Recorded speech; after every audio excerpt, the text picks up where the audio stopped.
আমি গোলাঘাটৰ পৰা যেতিয়া লখিমপুৰলৈ উভতি যাওঁ তেতিয়া প্ৰায়ে আমি ফেৰী জাৰ্ণি কৰোঁ যাতে আমাৰ যাত্ৰাটো চমু হয়। এয়া আজি আমি যোৰহাট নিমাতীৰ পৰা মাজুলীৰ অফলাঘাটলৈ যাবলৈ বুলি ওলাই আহিছোঁ। যোৱাকালিয়ে আমি অনলাইনত টিকেট কৰি থৈছিলোঁ। ND ৰাণী গাইডেনো নামৰ এই ফেৰীখনতে যাম। যথেষ্ট ডাঙৰ ফেৰী। এয়া আপোনালোকে দেখা পাইছে যে কিমান গাড়ী উঠিছে। খন্তেক পিছতে আমাৰ যাত্ৰা আৰম্ভ হ'ব। এয়া যাত্ৰী বহা স্থান। মই কিন্তু যাত্ৰী বহা স্থানত নবহিলোঁ। মই পিছফালে কি আছে চাবলৈ কৰিডৰটো দি গ'লোঁ। গৈ পেলাই দেখিলোঁ যে ইঞ্জিনবোৰ ষ্টাৰ্ট দিছে ফেৰীখন চলিবলৈ। এয়া ব্ৰহ্মপুত্ৰৰ বুকুত ফেৰীখন আগবাঢ়িছে অফলাঘাটলৈ বুলি।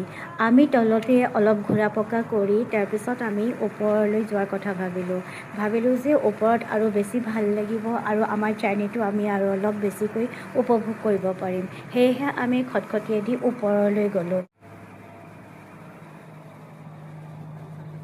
ওপৰত যাত্ৰী বহিবৰ বাবে কোনো ব্যৱস্থা নাই। আমি ইফালে সিফালে ঘূৰি অলপ বিচাৰি ফুৰিছোঁ যাতে ক'ৰবাত কিবা এটা পালে আমি অলপ বহি ল'ব পাৰোঁ।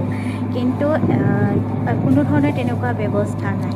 এখেতে আকৌ মোক অনবৰতেই সাৱধান কৰি থাকে যে যাতে মই চেলফি ল'বলৈ বেছি কাষলৈ নাযাওঁ।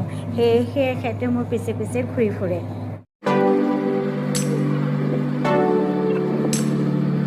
ওপৰৰ পৰাহে ভালকৈ লক্ষ্য কৰিলোঁ যে কিমান কেইখন গাড়ী, মটৰ বাইক আৰু কত কি যে বস্তু কঢ়িয়াই আনিছে ফেৰীখনে। আমি পিছে বহিবলৈ বেঞ্চ এখন পালোঁ ওপৰত।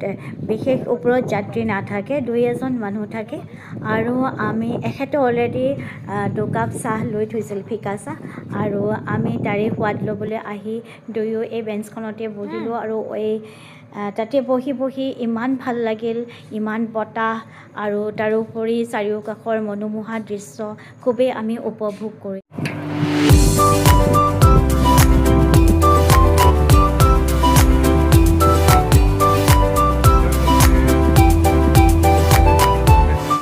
এয়া বাৰু কি গম পাইছেনে? এয়া যোৰহাট মাজুলী সংযোগী নিৰ্মাণ হৈ থকা দলংখনৰ দৃশ্য। এইবোৰ খুঁটাবোৰৰ দৃশ্য। খুঁটাবোৰ নিৰ্মাণ হৈ আছে আৰু বহু কাম আগবাঢ়িছে।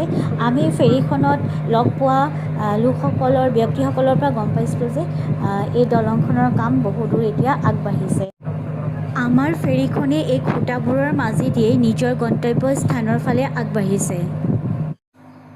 অলপ সময়ৰ পিছত আমি আকৌ একাপ চাহ ল'লোঁ।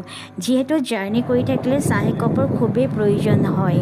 তাতে বতৰো ঠাণ্ডা আৰু বতাহজাকে আমাক আৰু অলপ বেছি ঠাণ্ডা অনুভৱ কৰোৱাইছে। সেয়েহে আমাক এই আদা চাহকাপে আৰু অলপ বেছি আমেজ দিছে।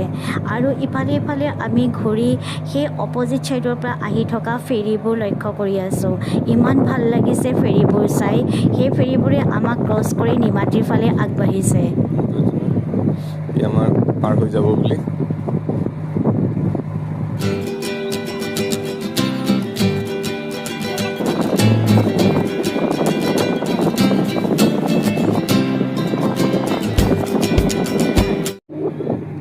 চাওঁতে আমাৰ ফেৰীখন আহি অফলামুখত ৰ'লহি আৰু আমাৰ সকলোৰে নামিবৰ হ'ল।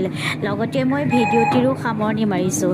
যদিহে মোৰ ভিডিঅ'টি চাই আপোনালোকে ভাল পায় নিশ্চয় লাইক, কমেণ্ট, শ্বেয়াৰ কৰিবলৈ কিন্তু নাপাহৰিব। তেতিয়াহ'লে আজিলৈ আহোঁ।